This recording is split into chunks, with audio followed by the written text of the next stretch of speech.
अच्छा ये सॉरी, ये दूसरी चीज़ खुल गई।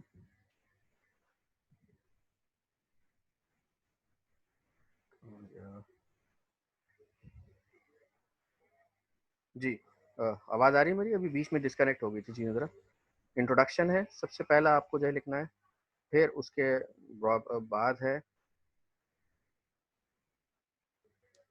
इश्यूज,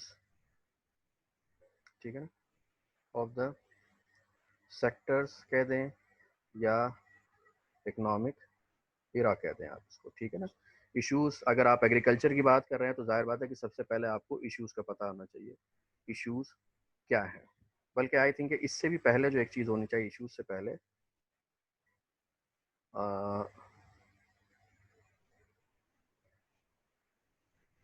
सिचुएशनल एनालिसिस, ठीक है, या हम कह सकते हैं करंट सिचुएशन, जो भी आप कह लें। करंट सिचुएशन क्या है, इसके अंदर क्या चीज़ आएगी, इसके अंदर जाहिर है कि आपका जो आएगा डेटा प्रेजेंटेशन और डेटा एनालिसिस थ्रू आप कैलकुलेशन ऑफ ग्रोथ रेट्स या शेयर ऑफ जीडीपी एक्सेट्रा, ठीक है। उसके अलावा आप जो डेटा एनालिसिस करेंगे वो ग्राफिकल एनालिसिस भी होगा, ठीक है। ये आपका थोड़ा सा हो गया। फिर आपने बताया कि जनाब ये इश्यूज क्या थे उसके ऊपर, ठीक है ना। जैसे अगर हम आजकल की बात करेंगे तो आजकल के सबसे बड़ा जो इशू जो वो आ रहा है वो ग्रोथ का है, लेकिन जो गवर्नमेंट जो क्लेम करती है वो जो कि सही करती है कि बैलेंस ऑफ पेमेंट का जो है क्या कहते हैं इस वक्त ज़्यादा क्राइसिस है, ठीक है। अगर आप इकोनॉमिक एराज को बात करेंगे तो वहाँ पर जो इश्यूज जो आएंगे वो ये आएंगे आजकल का। और दूसरा इशू जो है क्या कहते हैं वो हायर इंटरेस्ट रेट है या हाई इन्फ्लेशन है। जब हाई इन्फ्लेशन होता है तो उमन हायर इंटरेस्ट रेट भी हो रहा होता है, ठीक है। तो ये तो इश्यूज हो जाएंगे। उसके बाद आ जाएगा, फिर आपके पास आ जाएंगी पॉलिसी, या आप उसको कह सकते हैं पॉलिसी इनिशिएटिव्स या पॉलिसी मेजर्स जो गवर्नमेंट ने जो है क्या कहते हैं लिए होते हैं, ठीक है। अच्छा, objective of the policy, results of the policy, या जो भी पॉलिसीज हैं,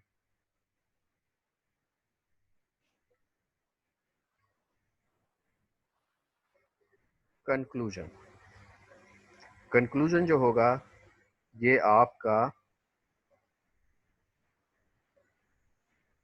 योर ओन एनालिसिस, ये आपका अपना एनालिसिस होगा, ठीक है ना। ये सारे पॉइंट्स हैं जो कि आपको अपने ये सारे इसके अंदर जो है क्या कहते हैं वो कवर करने होंगे। आगे बात समझ में सारी? Hello everybody listening me?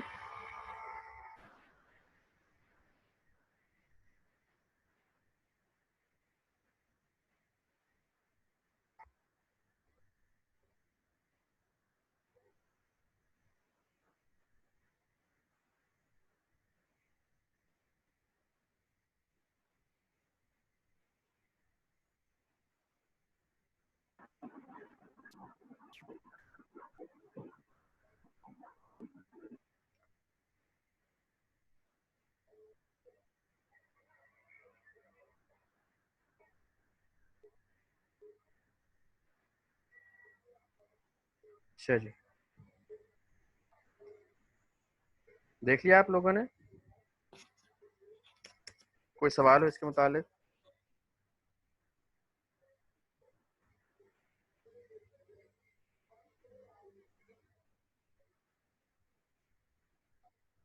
Hello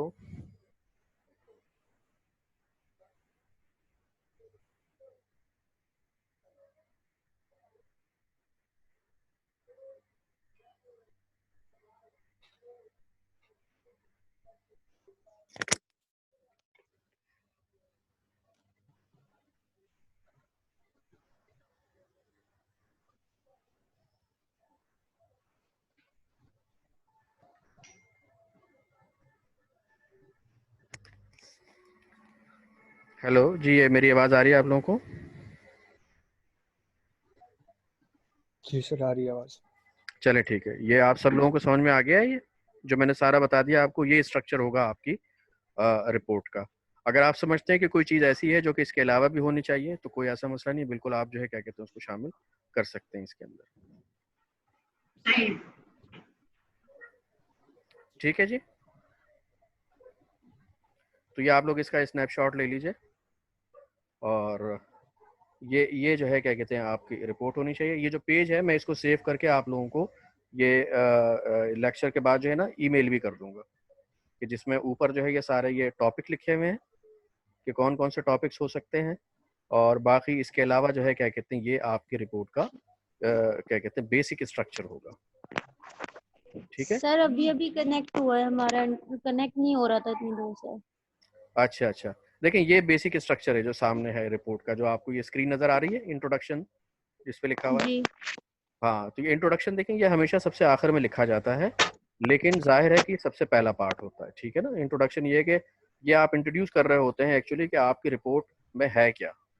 ठीक है, अच्छा, उसके बाद फिर जो है शुरू होगा आपके सिचुएशन एनालिसिस से, कि जिसके करंट सिचुएशन होगी, डेटा आपको बताना होगा। जैसे फॉर एग्जांपल एग्रीकल्चर की बात कर रहे हैं तो जनाब के एग्रीकल्चर का डेटा होगा, फिर थोड़ा सा डेटा एनालिसिस आपने किया, उसके ग्रोथ रेट्स वगैरह दिखाए, शेयर ऑफ जीडीपी दिखाया, या कुछ और भी। जैसे अगर हम एग्रीकल्चर की बात कर रहे हैं तो आपने कह दिया कि नहीं जनाब इसके अंदर कुछ जो है क्या कहते हैं कैश क्रॉप्स होती हैं, कुछ माइनर क्रॉप्स होती हैं, किसका कितना पोर्शन है। फिर ओवरऑल एग्रीकल्चर के अंदर जो है क्या कहते हैं उसके आप दो एक ब्रॉडर कैटेगरी एक आ जाती है कि जनाब एक तरफ लाइव स्टॉक है, उसकी पॉलिसी अलग होती है। एक तरफ जो है जो कि एक बेसिक क्या कहते हैं इंडस्ट्री होती है, ये डेयरी इंडस्ट्री जो का वही होता है।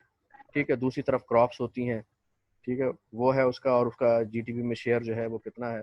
ग्राफ के जरिए से आप बता रहे होते हैं कि ग्रोथ रेट किसका ऊपर जा रहा है, किसका नीचे जा रहा है, और फिर उसी को देखते हुए जो आप बता रहे होते हैं कि जनाब के वो उस सेक्टर के इश्यूज जो हैं क्या कहते हैं वो क्या है, कि अगर ये ग्रोथ रेट नीचे है तो क्यों है, कम है तो क्यों है, सही है, और क्या क्या चीज़ें हैं जो वहाँ पर उनको प्रॉब्लम जो है वो हो सकती हैं। कुछ चीज़ें ऐसी होती हैं जो कि प्रॉब्लम्स में नहीं आ रही होती हैं, जो कि जिसका कोई डेटा नहीं होता, कि नहीं जनाब क्या कहते हैं ज़मींदार का और किसान का जो रिलेशनशिप है वो जो है क्या कहते हैं इतना बेहतर नहीं है, उसकी क्या वजूहत हैं। तो ज़ाहिर है कि ये सारी चीज़ें जो है क्या कहते हैं आपके इश्यूज़ में आ जाती हैं। फिर उसके अलावा ये जब इश्यूज़ की बात कर रहे होते हैं तो फिर आप पॉलिसी बता रहे होते हैं कि गवर्नमेंट की पॉलिसी जो है वो क्या रही है, कि किस इशू को एक्चुअली एड्रेस करना चाह रहे हैं। ग्रोथ को करना चाह रहे हैं, इंपोर्ट को सब्स्टिट्यूट करना चाह रहे हैं, एक्सपोर्ट को बढ़ाना चाह रहे हैं, या सिर्फ ओवरऑल प्रोडक्शन को जो है बढ़ाना चाह रहे हैं। ठीक है, ये होगा ऑब्जेक्टिव ऑफ द पॉलिसी होगी। फिर रिजल्ट ऑफ द पॉलिसी ये है कि जो उन्होंने पॉलिसी ली थी कि जनाब रिजल्ट क्या रहा है, आउटकम जो है उस पॉलिसी का आउटकम। जाहिर बात है जो भी एग्रीकल्चर की अगर हम बात करेंगे तो जाहिर है उसके अंदर एग्रीकल्चर प्रोडक्शन ही होगी, और दूसरी चीज़ें होंगी, एग्रीकल्चर की एक्सपोर्ट होगी, और एग्रीकल्चर का जो है पोर्शन जो है वो जीडीपी में कितना रहा है वो सारा का सारा जो है यहाँ पर होगा। और उस पॉलिसी और जो रिजल्ट होगा, जो इकोनॉमिक एक्टिविटी जो आ रही होगी उसी के ज़रिए से आप बता रहे होंगे कि जनाब कि ये इस पॉलिसी का ये रिजल्ट है। हो सकता है कि जनाब क्या कहते हैं कि ग्रोथ रेट नीचे हो रहा हो, किसी का ग्रोथ रेट ऊपर हो रहा हो। जो पॉलिसी तो ये थी कि ग्रोथ रेट ज़्यादा हो लेकिन ग्रोथ रेट नहीं हुआ, इसका मतलब ये है कि जनाब के वो जो है एक एक नाकाम पॉलिसी थी, या पॉलिसी वो सक्सेसफुल नहीं थी। अब इस पूरे एक ओवरऑल के अंदर एक आपको फिर कंक्लूजन लिखना होगा, जिसका थोड़ा सा बताना होगा कि जनाब कि हमारी जो है इस सेक्टर की इस वक्त क्या सूरत हाल है, इश्यूज क्या हैं। जो मोटे मोटे एक दो जो इश्यूज हैं वो सिर्फ आपको बताने होंगे। बेसिक दो तीन पॉलिसी आपने बताई, और फिर कह दें जनाब कि वो आपकी पॉलिसी सक्सेसफुल रही थी या नहीं रही थी। ठीक है, ये एक्चुअली जो है आपको बताना होगा इसके अंदर। ठीक है, अच्छा जी, अब हम वापस आते हैं इसके ऊपर। जो आज हमारा जो लेक्चर है वो है टैक्सेशन पॉलिसी के बारे में। टैक्सेशन पॉलिसी गवर्नमेंट की जो है वो क्या होती है, गवर्नमेंट इंटरवीन करती है, ज़ाहिर है कि टैक्सेशन के थ्रू करती है, तो वो किस तरह से करती है, इश्यूज क्या होते हैं, उसके प्रिंसिपल और उसके जो है क्या कहते हैं बाकी चीज़ें जो जो गवर्नमेंट जो अपने जो डिसाइड करती है, डिसीजन लेती है टैक्सेशन का, वो किस तरह से ले रही होती है, किसको फ़ायदा होता है, किसको नुकसान होता है, और किसका जो सरप्लस है वो कहाँ पर जो है शिफ्ट होता है, वेलफेयर का इफेक्ट वगैरह क्या होता है, और पॉवर्टी से किस तरह से इससे जो है इसको टैकल किया जाता है। अच्छा जी, टैक्सेशन एंड द गवर्नमेंट, ये सिर्फ एक सिंपल यही है कि ज़ाहिर बात है गवर्नमेंट जो है वो अपने लोगों को गुड्स एंड सर्विसेज जो है वो प्रोवाइड करती है। नेशनल डिफेंस है, सोशल सोशल सिक्योरिटी है, ठीक है, ये सारी चीज़ें प्रोवाइड कर रही होती है। तो उसके लिए ज़ाहिर बात है उसको पैसे की ज़रूरत होती है। जब उसको पैसे की ज़रूरत होती है तो उसके लिए वो क्या करती है, गवर्नमेंट वो टैक्स करती है, ठीक है, और उन टैक्सेस के ज़रिए से ही जो है क्या कहते हैं उन सबको जो है ये फाइनेंस किया जाता है। अब इसमें से कि किस सेगमेंट को टैक्स करती है और किस सेगमेंट को टैक्स नहीं करती है, ये ज़ाहिर बात है कि ये एक अलग चीज़ है जिसको हम आगे पढ़ेंगे। टाइप ऑफ टैक्सेस ब्रॉडली जो है वो तो सिर्फ दो तरह के टैक्सेस होते हैं, डायरेक्ट टैक्स और इनडायरेक्ट टैक्स। जिसमें जो सबसे पहले जो दो हमने इसके ऊपर लिखे हुए हैं, पर्सनल इनकम टैक्स और कॉर्पोरेट इनकम टैक्स। जो इनकम टैक्स है ये बिल्कुल एक डायरेक्ट टैक्स है। इसी तरह से जो फोर्थ पे लिखा हुआ है प्रॉपर्टी टैक्स या वेल्थ टैक्स, ये भी आपका डायरेक्ट टैक्स है। और उसके अलावा जो सेल्स टैक्स है और एक्साइज ड्यूटी वगैरह जो है ये पाकिस्तान के अंदर ये इस तरह के टैक्सेस हैं जो कि इनडायरेक्ट टैक्स कहलाते हैं। पहले जो सर है क्या, एक्साइज टैक्सेस किस तरीके से इनडायरेक्ट है? मतलब जैसे सेल्स तो समझ आता है कि सेल्स टैक्सेस जो है वो वैसे देने उनको चाहिए कि जो सामान बेच रहे होते हैं, लेकिन यहाँ पे कंज्यूमर से लिया जा रहा होता है। नहीं एक्साइज टैक्सेस किस तरीके से? नहीं, मैं बताऊं कि जब सेल्स टैक्स नहीं होता था पाकिस्तान में, जो सेल्स टैक्स लगा है वो 1990 से लगा है। इससे पहले एक्साइज ओके। ड्यूटी ही होती थी। तो अभी भी इसी तरह से है कि जनाब एक्साइज ड्यूटी जो है क्या कहते हैं उसके ऊपर लगेगी जिसके ऊपर सेल्स टैक्स नहीं होगा। एक्चुअली है इस तरह से, सेल्स टैक्स उनके ऊपर लगता है कि जिसका जो है कुछ इंग्रेडिएंट इंपोर्टेड होता है या वो कोई इंपोर्ट होके आ रही होती है उस पर। जैसे कि हमारे यहाँ जो चीज़ है बहुत सारी चीज़ों पे सेल्स टैक्स की है, क्योंकि पाकिस्तान की कोई चीज़ थोड़ी कुछ ही चीज़ें ऐसी हैं कि जो जिसके लिए आप समझ लें कि इम्पोर्टेड उसके अंदर कंटेंट शामिल नहीं होता।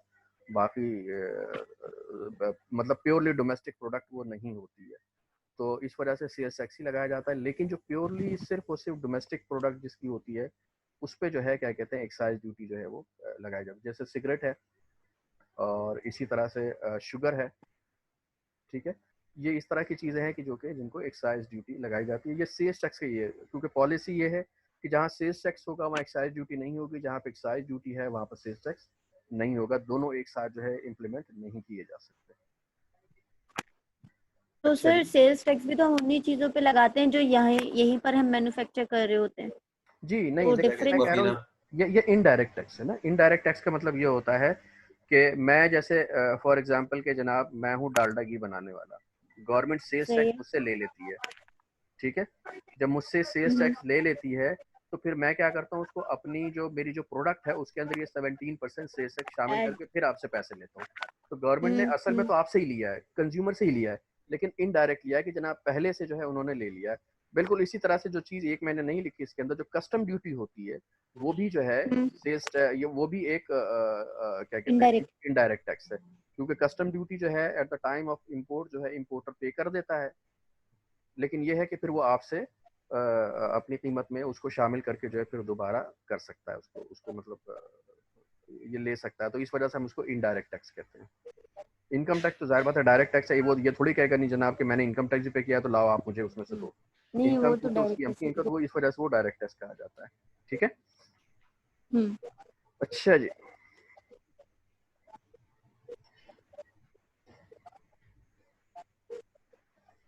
क्या हो रहा है ये पता नहीं, ये आप लोगों के बीच में ये नजर आ रहा है कि ये ऑरेंज कलर का यस सर। तंग कर रहा है।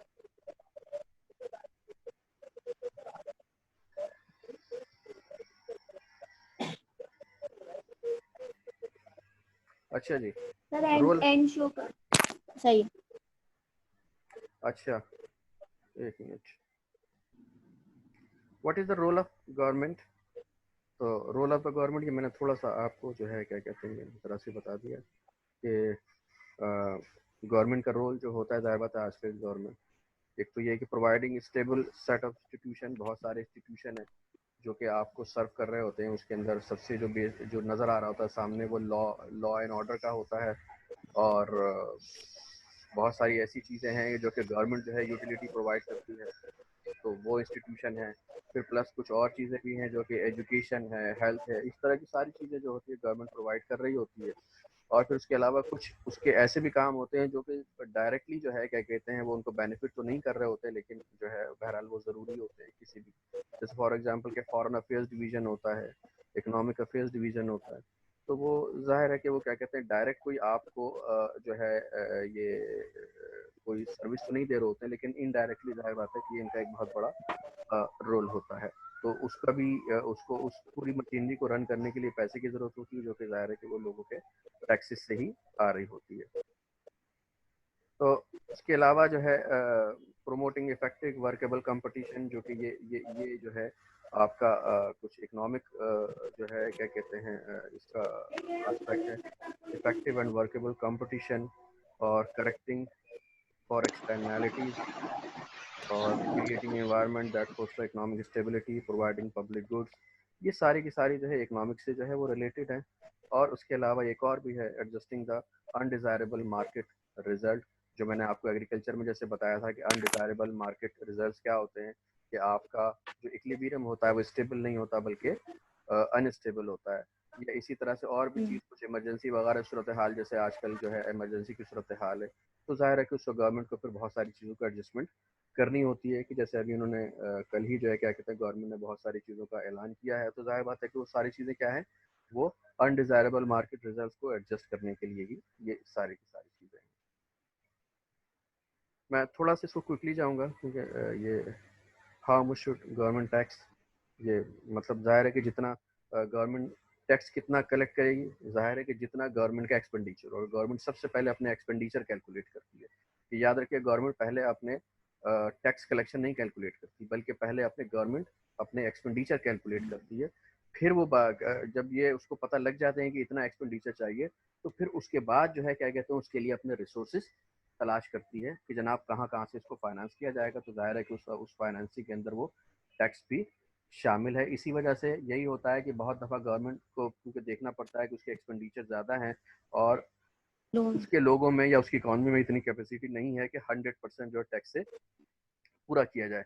तो इस वजह से गवर्नमेंट जो है बाहर से फिर वो बोरो कर रही होती है, वो बोरो कर लेती है, फिर बाद में मजीद टैक्स लगा के थोड़ा सा वही जो है क्या कहते हैं उसको किस्तों में आगे पे कर रही होती है। तो इसी को ही जो है क्या कहते हैं हम उसको डेट बर्डन कह रहे होते हैं। सर आप इस पे क्या बोलेंगे कि जो आजकल जो है वो गवर्नमेंट उसके लिए मतलब सॉरी वजीर आजम जो हमारे हैं मतलब इस सिचुएशन में वो IMF से कह रहे हैं कि हमारा लोन जो है वो आप वेव ऑफ कर दो। हाँ, ये दूसरी चीज़ है, इंशाल्लाह इसके ऊपर बाद में डिस्कस करेंगे। मेरा क्योंकि ये एक दूसरी चीज़ है, मेरा ख्याल है कि थोड़े से इसके नहीं वो ऊपर लोन से रिलेटेड था तो इसलिए मैं आपसे पूछ रही थी। हाँ हाँ, नहीं वो भाई देखिए सीधी बात है, जब इसके पास कोई है ही नहीं तो दे ही नहीं सकता, जरूरत क्या है कुछ कहने की, कह दे नहीं दे रहे भाई, है ही नहीं मेरे पास, क्या करेंगे। तो जाहिर है फिर ये एक अलग चीज़ है, वो देखना पड़ेगा कि क्या सूरत हाल है। अच्छा सर, वो टैक्स के लिहाज से एक बात पूछनी थी आपसे। जी जी कहिए। आपने बताया था कॉस्ट ऑफ टैक्सेशन, इसमें हमारे पास मैंडेटरी टैक्स, ये बेसिकली इसको किस तरीके से मैं वो करूंगा, रिप्रेजेंट करूंगा? देखें कॉस्ट ऑफ टैक्सेशन जो है वो किस तरह से होगा। एक तो कॉस्ट ऑफ टैक्सेशन ये है कि आपकी जो मशीनरी है जो टैक्स कलेक्ट करती है, दायर बात उसको तो आपको पे करना पड़ता है, ठीक है। ये एक तो कॉस्ट ये है। दूसरी कॉस्ट ये होती है कि नहीं जनाब कि जो आपने टैक्स लगाया है तो उसकी वजह से जो बेनिफिट आ सकते थे, जिसको हम अपॉर्चुनिटी कॉस्ट कहते हैं, वो आपने क्या क्या चीज़ें हैं जो फॉरगो किया है। सही है ना, किसी को आपने जैसे फॉर एग्जांपल कि जनाब टैक्स की बहुत ज़रूरत है, आपने एक सेक्टर के ऊपर टैक्स लगा दिया, तो फिर कैलकुलेशन होती है कि अगर ये टैक्स ना लगाते तो फिर क्या होता, और टैक्स लगा देते तो क्या होता। क्योंकि देखिए होता ये ज़्यादातर कहा यही जाता है कि अगर आप कोई टैक्स लगाते हैं किसी को ज़्यादा, तो फिर लोग क्या करते हैं कि टैक्स चोरी करते हैं, टैक्स से अवॉइड करते हैं। टैक्स अवॉइडेंस के लिए क्या करते हैं कि वो रजिस्टर नहीं होते, तो फिर यही है कि जो रजिस्टर ना होने की वजह से जो टैक्स आ रहा था वो टैक्स भी नहीं आ रहा होता है। सही है ना, कि जैसे पहले 50 लोग रजिस्टर थे, 50 लोग टैक्स देते थे, आपने उनके ऊपर मजीद टैक्स लगा दिया, तो फिर उन्होंने जनाब टैक्स अवॉइडेंस शुरू कर दी, और उसकी वजह से क्या हुआ कि अब जो है वो 25 लोग टैक्स दे रहे होंगे, 25 लोग निकल जाएंगे, तो जाहिर बात है जो 25 लोगों से जो पहले टैक्स आ रहा था वो भी नहीं आएगा। फिर प्लस ये होता है अच्छा कि अगर सर, आप जी जो मैं पूछना चाह रहा था बेसिकली सर, कि जो मेरी इंडस्ट्री है, जो बैंकिंग इंडस्ट्री है, इसमें 3 तरीके की टैक्सेस हैं। एक तो नॉर्मल टैक्स होता है जो हर इंडस्ट्री देती है। सेकंड टैक्स हमारे ऊपर लगता है वो सुपर टैक्स है। और अच्छा थर्ड हमारे ऊपर टैक्स है कि हमारा मैंडेटरी टैक्स है। अच्छा सुपर टैक्स 30% हमारी प्रॉफिटेबिलिटी पे लग जाता है, चाहे हम लोग कुछ भी करें, या हमारे रेवेन्यू पे लग ही जाता है, जो भी रेवेन्यू हम जनरेट कर रहे होते हैं। ठीक लेकिन है। मेन बात ये आती है कि जब हम लोग इवन लॉस भी जनरेट करते हैं एज अ फाइनेंशियल इंस्टीट्यूशन, हमें मैंडेटरी टैक्स भी देना पड़ता है। तो मैंडेटरी टैक्स जो है, जिसका मैं पूछना चाह रहा हूँ, चाहे अगर आपका लॉस हो प्रॉफिट हो, आपको बस टैक्स देना है। ये किस तरीके से मैं रिप्रेजेंट करूंगा in the cost of taxation के अंदर? देखें, ये तो कॉस्ट ऑफ टैक्सेशन तो नहीं है। अब ये कॉस्ट ऑफ टैक्सेशन ये है कि जिसकी वजह से जो बैंकिंग इंडस्ट्री थी, कि जिसको बहुत ज़्यादा जो है क्या कहते हैं आगे आना चाहिए था, वो आगे नहीं आएगी। बैंकिंग इंडस्ट्री एक्सपेंड नहीं करेगी, तो इसका मतलब ये है कि जनाब जो सेविंग जो क्या कहते हैं वो लोगों से डिपॉजिट ले रही होती है, और फिर डिपॉजिट लेने के बाद फिर लोगों को लोन आउट कर रही होती है, वो कम होगा। इसका मतलब ये है कि supply of the loanable fund जो है वो कम होगा, और supply of the loanable fund कम होने की वजह से होगा ये कि जाहिर बात है कि मार्केट का जो इंटरेस्ट रेट है वो भी ज़्यादा होगा, और आपकी इन्वेस्टमेंट जो है क्या कहते हैं उसके ऊपर असर आएगा, कि लोग जो है क्या कहते हैं इन्वेस्टमेंट करते वक्त सोचेंगे कि नहीं जनाब, कि जो आपका वर्किंग कैपिटल वगैरह के लिए ज़्यादातर लोग लेते हैं कि ये जो है आपको यहाँ पर बिजनेस बहुत ज़्यादा महंगा पड़ जाएगा। ठीक है ना, तो ये जाहिर है क्या कहते हैं इसकी कॉस्ट हो सकती है। ठीक है ना, जिसको हम कह सकते हैं कि जनाब ये एक पोटेंशियल कॉस्ट है जो कि इसकी है, अगर आप बहुत ज़्यादा टैक्स लगाएंगे तो। मतलब सब इन फ्यूचर जो इनको बिजनेस करके जो टैक्स ये वो ले सकते थे, अब जब इन्होंने लॉस पर भी टैक्स लगा दिया, तो वो जो बिजनेस करने का सोच रहे थे वो नहीं करेंगे, जी तो हाँ ये भी बिल्कुल कॉस्ट में आएगा। बिल्कुल बिल्कुल बिल्कुल, ये भी कॉस्ट है आपकी कि जनाब की ये कॉस्ट आपको पे करनी पड़ रही है। ठीक है। अच्छा जी, उसके बाद फिर ये है कि एक और भी है, जब हम क्या कहते हैं ग्राफिकल एनालिसिस में देखेंगे कि कॉस्ट ऑफ टैक्सेशन जो है जब हम ग्राफ में देख रहे होते हैं, तो एक डेड वेट लॉस होता है कि जनाब कि जब वो टैक्स लगाती है, तो वो जो टैक्स है जो कि ना कंज्यूमर के पास जा रहा होता है, क्योंकि गवर्नमेंट अपने पास किस लिए रखती है, जाहिर बात है कि वो कुछ ना कुछ सर्विसेज देगी। वो सर्विसेज किसको बेनिफिट देगी, या तो प्रोड्यूसर्स को, यानी कि जो जो एंटरप्रेन्योर हैं उनको, या बिजनेसेस को जो है क्या कहते हैं कि वो बेनिफिट करेगी, या फिर कंज्यूमर को बेनिफिट करेगी। लेकिन जो है क्या कहते हैं ज़्यादा टैक्स लगाने की वजह से, एक ऑप्टिमल टैक्स ना लगाने की वजह से क्या होता है, लॉस बहुत ज़्यादा होता है, जिसको डेड वेट मतलब वो लॉस ऐसा है जो ना गवर्नमेंट के पास जा रहा होता है, ना तो कंज्यूमर के पास आ रहा होता है, ना ही प्रोड्यूसर के पास आ रहा होता है। ये लॉस जो होता है डेड वेट लॉस होता है, और ये डेड वेट लॉस ही असल में वेलफेयर लॉस कहला रहा होता है, कि जनाब के वेलफेयर जो है क्या कहते हैं इसकी वजह से कॉम्प्रोमाइज हो रही होती है। ठीक है। और इसी को जो है क्या कहते हैं हम जो कॉस्ट ऑफ टैक्सेशन के अंदर जो मैंने यहाँ पर लिखा है कि वेलफेयर लॉस ट्राएंगे, कि डेड वेट लॉस एक्चुअली क्या होता है, वो वेलफेयर लॉस होता है। अच्छा, अब हम इसको देखेंगे कि जनाब किस सर तरह से ये हम जी, डेड वेट लॉस समझ में नहीं आया, काइंडली दोबारा समझा रहे हैं। मैं दोबारा इसको बता देता हूँ। अभी हम ग्राफ के ऊपर आएंगे तो उसके ऊपर ये चीज़ दोबारा आएगी। फिर देखिए, एक चीज़ होती है कंज्यूमर सरप्लस और एक प्रोड्यूसर सरप्लस। मेरा ख्याल ये पहले भी बता चुका हूँ मैं आपको। ठीक है ना, कंज्यूमर सरप्लस क्या होता है, प्रोड्यूसर सरप्लस क्या होता है, ये आपको ज़्यादा सही जो समझ में आएगा वो इस ग्राफ के थ्रू आएगा। ठीक है। इस ग्राफ के अंदर देखें आप, ये सप्लाई है इनिशियल एस नॉट, और ये डिमांड कंडीशन है। इनिशियल जो है, जो आपकी जो प्राइस होनी चाहिए थी वो क्या होनी चाहिए थी, ये है पी नॉट। ठीक है। पी नॉट जब प्राइस थी, तो ये प्राइस प्राइस ये जो लाइन है over the price line and under the demand curve, ये जो पूरा एरिया होता है, जो ए है, बी है और सी है, ये सारा का सारा कंज्यूमर सरप्लस है। ठीक है। कंज्यूमर सरप्लस का मतलब ये होता है, जैसे मैं एक आपको एग्जांपल देता हूँ आप अपने पास घर से पैसे लेके गए कि आपको 1000 रुपए की कोई जीन्स की पैंट खरीदी, लेकिन वो आपको 800 की मिल गई। आपकी एबिलिटी टू पे तो है 1000 रुपए, लेकिन आपने 800 रुपए पे किया उसका, तो इसका मतलब है कि आपको एक फायदा हो गया 200 रुपए का। ठीक है, तो यहाँ पर यही चीज है। फॉर एग्जाम्पल के देखें, जैसे ये प्राइस है P1। P1 जो है, जाहिर बात है कि कंज्यूमर जो Q1 के अंदर अंदर है, ये सारे के सारे ऐसे हैं जो कि प्राइस P1 से अगर ऊपर हो तो पे कर सकते हैं, लेकिन मार्केट प्राइस क्या है, वो P0 है। तो इसका मतलब है कि इनको सरप्लस है कि नहीं जनाब, क्या कहते हैं कि वो ये प्राइस यहाँ पर दे सकता था एक कंज्यूमर, लेकिन वो अब इसको ये देना पड़ रहा है। तो जाहिर बात है उसके लिए ये जो एरिया हो जाएगा सारा का सारा कंज्यूमर सरप्लस हो जाएगा। बिल्कुल इसी तरह से प्रोड्यूसर सरप्लस होता है। Area over the supply line, ये जो सप्लाई लाइन है, और अंडर द प्राइस लाइन जो है, ये सारा का सारा प्रोड्यूसर सरप्लस है, यानी DF, ये सारा का सारा जो है क्या है, प्रोड्यूसर सरप्लस है। प्रोड्यूसर सरप्लस किस तरह से, जैसे फॉर एग्जांपल जनाब, जहां ये मैंने कर्सर दिया हुआ है, जहां पर ये पॉइंट E लिखा हुआ है, ठीक है, इस वक्त यहाँ पर ये प्रोड्यूस कर रहा है और सेल कर रहा है, लेकिन प्राइस बढ़ जाती है, यहाँ आ जाती है, तो भी जाहिर बात है इसको फायदा हो गया, इसलिए कि वो तो यहाँ पर भी सेल करने के लिए तैयार था। ठीक है ना, उसकी जो है क्या कहते हैं कॉस्टिंग, और उसमें इस तरह से कुछ था कि नहीं जनाब वो मार्केट में इंटर रह सकता था, लेकिन अब क्योंकि प्राइस ये हो गई तो इसको सारा का सारा फायदा है, तो इस वजह से ये चीज क्या कहलाएगा, प्रोड्यूसर सरप्लस। इवन की जो बिल्कुल इनिशियल पॉइंट के ऊपर है कि जहां पर जनाब सिर्फ एक ही सप्लायर है, एक ही क्वांटिटी सप्लाई हो रही है, वो तो प्राइस के ऊपर भी जो है सप्लाई करने को तैयार था, लेकिन अब वो कितने सप्लाई कर रहा है, यहाँ कर रहा है, तो इसको मतलब यहाँ से लेके यहाँ तक जो पूरा है, ये उसको एक सरप्लस उसके लिए क्रिएट हो रहा है। ठीक है, तो इसका मतलब ये है कि area under the price line over the supply curve is called producer surplus, and area under the demand curve over the supply line is called consumer surplus. अच्छा, अब ये किस तरह से जनाब क्या कहते हैं कि जब गवर्नमेंट, अब हम यहाँ पर एक सिचुएशन है कि जहाँ पर गवर्नमेंट ने टैक्स लगा दिया है। गवर्नमेंट ने टैक्स किसके ऊपर लगाया है, सप्लायर के ऊपर लगाया है कि जनाब ये हमने सप्लायर के ऊपर इतना टैक्स लगा दिया है।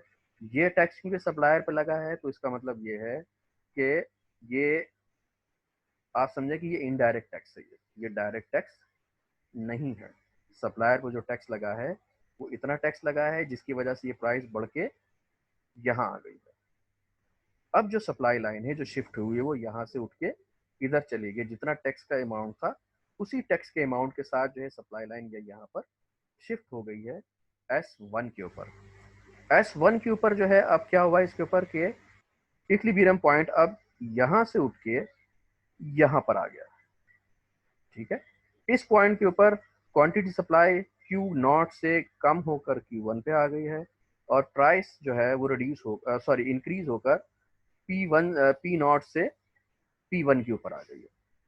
अब जब प्राइस बढ़ गई है तो उसकी वजह से क्या हुआ है कि डिमांड कम हो गई है। ठीक है ना, अगर मैं ये कहूँ कि जनाब ये प्राइस बढ़ने की वजह से क्या होगा कि ये सप्लाई तो बिल्कुल यहाँ चली जाती, इसलिए कि जाहिर है कि जब प्राइस बढ़ेगी तो फौरन जो है क्या कहते हैं सप्लाई बढ़ जाएगी, लेकिन क्योंकि टैक्स की वजह से हुई है तो इस वजह से हमने कहा कि एक्सटर्नल फैक्टर की वजह से हुई है, तो ये इस वजह से सप्लाई का ऊपर शिफ्ट हुआ है। अब क्योंकि प्राइस बढ़ गई तो डिमांड कम हो गई है, और डिमांड कम होकर वो Q1 के ऊपर आ गई है। अब हुआ क्या है इसके ऊपर देखें कि पहले ये वाला अमाउंट था, अब ये वाला अमाउंट। प्राइस जो मार्केट के अंदर मौजूद है वो क्या है, जो सिर्फ कॉस्ट प्राइस है वो इस पॉइंट के ऊपर है। ठीक है, और इस पॉइंट के ऊपर क्या हो रहा है कि जनाब ये इतना जो है वो टैक्स है, क्योंकि प्राइस जो बढ़ी है वो टैक्स के लिहाज से बढ़ी है। तो ये जो अमाउंट है पूरा, ये जो एरिया है, ये जो आपका पूरा आप समझे कि जो रेक्टेंगल है जो B इस पॉइंट से लेके P0 दिस एंड P1, ये पूरा रेक्टेंगल जिसको हम B कह रहे हैं, और ये जो खाली वाला हिस्सा है ये सारा ये सारा का सारा किसके पास चला गया, ये गवर्नमेंट के पास चला गया। तो गवर्नमेंट के पास गया तो सर है, कौन सा दोबारा बताइएगा, कौन सा गवर्नमेंट के पास गया लास्ट वाला? ये जो येलो है, जो ऑरेंज कलर है येलो है, ये सारा का सारा गवर्नमेंट के पास चला गया, इसलिए कि गवर्नमेंट ने ये टैक्स लगाया है। अच्छा, कंज्यूमर सरप्लस का पार्ट जो था। जी, अब ये किसके पास से गया है, पहले ये पार्ट जो था देखें पहले ये चीज थी कंज्यूमर सरप्लस में, क्या चीज शामिल थी, ए बी और सी, लेकिन अब क्या है कंज्यूमर सरप्लस में सिर्फ ए बचा है ये, ठीक है। जब ये सिर्फ ए बाकी बचा है तो फिर क्या हुआ है इसके अंदर कि जनाब ये जो बी पार्ट है ये सारा का सारा गवर्नमेंट के पास चला गया, और किसके पास से गया, ये कंज्यूमर के पास से गया, क्योंकि पहले ये कंज्यूमर सरप्लस था, तो कंज्यूमर से ये सारा का सारा गवर्नमेंट के पास चला गया, ठीक है। सर ए और सी दोनों बचे ना, अगर बी चला गया तो? जी जी मैं बता रहा हूँ आपको, ए सिर्फ बाकी बचा इसलिए कि अब नई प्राइस ये है, सही है। कंज्यूमर सरप्लस का एक पार्ट है ये बी, ये गवर्नमेंट के पास चला गया, अभी सी की हम बाद में बात करते हैं कि ये किसके पास जा रहा है। अच्छा, उसके बाद अब क्यू क्योंकि यहाँ पर आ गया है, और ये जाहिर है क्या कहते हैं ये टोटल जो है ये कंज्यूमर के पास आ गया, और ये फिर ये जो डी है ये डी भी किसके पास चला गया, ये भी गवर्नमेंट के पास चला गया, ठीक है। ये सारा का सारा जो है सॉरी ये बी गया, डी नहीं गया, सॉरी ये मैं माफी चाहता हूँ, ये नहीं गया, मैं थोड़ा सा कुछ और ध्यान में सोचने लगा था, डी को अभी हम बाद में बात करते हैं। बहरहाल ये जो है एरिया डी, अच्छा इसकी वजह से हम, क्योंकि इस ट्राइंगल को असल में क्या कहते हैं मैं डिफाइन करना चाह रहा था, ये जो कंज्यूमर सरप्लस था पहले ये गवर्नमेंट के पास गया, ये जो है ये किसी के पास नहीं गया, ठीक है, ये किसी के पास भी नहीं गया। अब आ जाते हैं हम इसके ऊपर जनाब, प्रोड्यूसर सरप्लस में कहाँ कहाँ पे गया है। ये कंज्यूमर सरप्लस था, ठीक है, ये गवर्नमेंट के पास चला गया, ये वाला हिस्सा जो है ये प्रोड्यूसर सरप्लस के पास चला गया, किस वजह से, इस वजह से कि पहले जो था ये पहले यहाँ पर था ये प्रोड्यूसर सरप्लस, इसके नीचे ये प्रोड्यूसर सरप्लस था, ये भी गवर्नमेंट के पास चला गया। मैं एक मिनट यार, मैं जरा बात सुन लो, वो बार बार मेरी एक वो बेटी एक बात कह रही है, एक मिनट ठहर जाए।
अच्छा जी, सॉरी वो कोई आया हुआ था घर में दरअसल।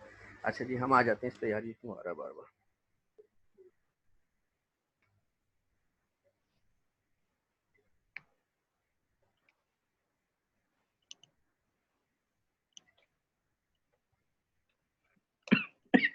अच्छा जी, हम दोबारा आ जाते हैं इसके ऊपर।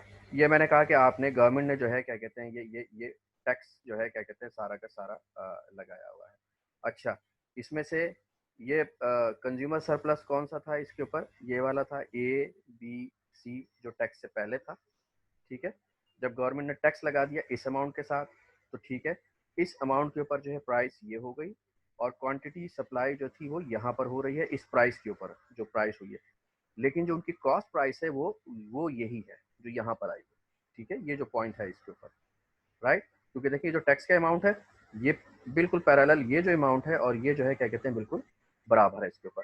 मतलब ये है कि ये सारा का सारा जो है क्या है, ये टैक्स है डी और बी, ये लाइन देख लें, ये एरिया और ये एरिया जो बिल्कुल सेम है, बी और डी, ये सारा का सारा बराबर है इसके अंदर। अब इसमें क्या हो रहा है कि जब हम टैक्स के बाद क्या हो रहा है कि कंज्यूमर सरप्लस से बी और सी एरिया चला गया, लेकिन ये किसके पास गया, ये गवर्नमेंट के पास चला गया। बी सी जो है डेड वेट लॉस है, ये किसी के पास नहीं गया। इसी तरह से ये जो एरिया है डी, ये किसके पास चला गया, ये भी गवर्नमेंट के पास टैक्स चला गया, कहाँ किसके पास का, ये जो पहले, इससे पहले क्या था, ये वाला पूरा एरिया जो डी था ये प्रोड्यूसर का सरप्लस था, लेकिन अब ये प्रोड्यूसर का सरप्लस नहीं रहा बल्कि ये गवर्नमेंट के पास चला गया। तो गवर्नमेंट का जो टोटल रेवेन्यू है वो बी और डी है, और जो ई है ये किसी के पास नहीं गया, ये डेड वेट लॉस हो गया। ठीक है, टैक्स लगाने की वजह से कंज्यूमर सरप्लस भी कम हुआ, प्रोड्यूसर सरप्लस भी कम हुआ, लेकिन कंज्यूमर को आप देखें इस सूरत हाल में ज्यादा पे करना पड़ा है और प्रोड्यूसर को कम पे करना पड़ा है। ये जो लॉस है सी और ई ये किसी का हिस्सा नहीं बना, ये वाला जो है क्या कहलाता है, डेड वेट लॉस कहलाता है। अगर ये कंज्यूमर के पास से गया है जैसे सी है तो ये वेलफेयर लॉस होगा, और ये वाला जो लॉस है जो ई है जो प्रोड्यूसर के पास से गया है ये एफिशिएंसी लॉस है कि जनाब की उस फर्म की या उस इंडस्ट्री की एफिशिएंसी जो है क्या कहते हैं मुतासिर हुई है, वो एफिशिएंट जो है वो इतना नहीं रही है, उसकी एफिशिएंसी लॉस है जिसकी वजह से उसके जो है ग्रोथ के ऊपर जो है फर्क आ सकता है। और ये तो बहरहाल क्या कहते हैं ये वेलफेयर लॉस है, इसलिए कि कंज्यूमर को अब ज़्यादा पे करना पड़ रहा है और जबकि उसको जो जो मार्केट में जो चीज़ मिल रही है वो भी कम मिल रही है। ठीक है, आगे समझ में एनी क्वेश्चन? सर ये सी और ई की अगर बात करते हैं तो ये वो टैक्स था जो गवर्नमेंट मतलब कलेक्ट कर सकती थी, मगर क्योंकि इसमें क्वांटिटी कम हुई है और प्राइस बढ़ गई है, तो ये जो टैक्स कलेक्ट करना था ये गवर्नमेंट अब कर नहीं सकी, बल्कि अब गवर्नमेंट सिर्फ बी और डी टैक्स कलेक्ट कर सकी है। तो ये बात सही है जो मैं समझ रहा हूँ? नहीं देखें इसके अंदर ये सही नहीं है। बी और डी देखें ये तो बिल्कुल एक अकाउंटिंग के उसमें ये होगा कि जनाब कोई लॉस नहीं हुआ, ठीक है ना, जिस तरह से होता है कि डेबिट क्रेडिट हमेशा बराबर होता है, बिल्कुल इसी तरह से कि नहीं जनाब आपने इससे ले लिया उससे ले लिया और इस तरह से पूरा का पूरा जो टैक्स ये इकट्ठा हो गया। लेकिन जो है क्या कहते हैं कि एक और लॉस हुआ, ये वेलफेयर लॉस हुआ है। वेलफेयर लॉस को कैसे कैलकुलेट किया जाएगा? इकोनॉमिक्स के अंदर वेलफेयर लॉस, एफिशिएंसी लॉस जो है क्या कहते हैं बहुत ज़्यादा अहमियत रखते हैं। तो जाहिर बात है ये कैलकुलेशन करता है कि जनाब कि ये एक ऐसा लॉस है जो किसी के पास नहीं गया, सही है, कि ये जो लॉस आ रहा है पूरा ये सारा का सारा ये वो अमाउंट है कि जिसको हम कहते हैं कि जनाब कि यहाँ पर ये एफिशिएंसी लॉस है, सॉरी ई एफिशिएंसी लॉस है, और दूसरा ये जो है ये वेलफेयर लॉस है। या हम कह सकते हैं कि जनाब के welfare loss in for both welfare loss of consumer as well as the welfare loss of producer, ये दोनों जो है क्या कहते हैं कि डेड वेट लॉस है कि जो कि किसी को ट्रांसफर नहीं हुए। एक का लॉस दूसरे का गेन हो जाए तो कोई मसला नहीं, जी समझ में आ रही है कि चलो एक का नुकसान है दूसरे का तो फायदा हुआ है।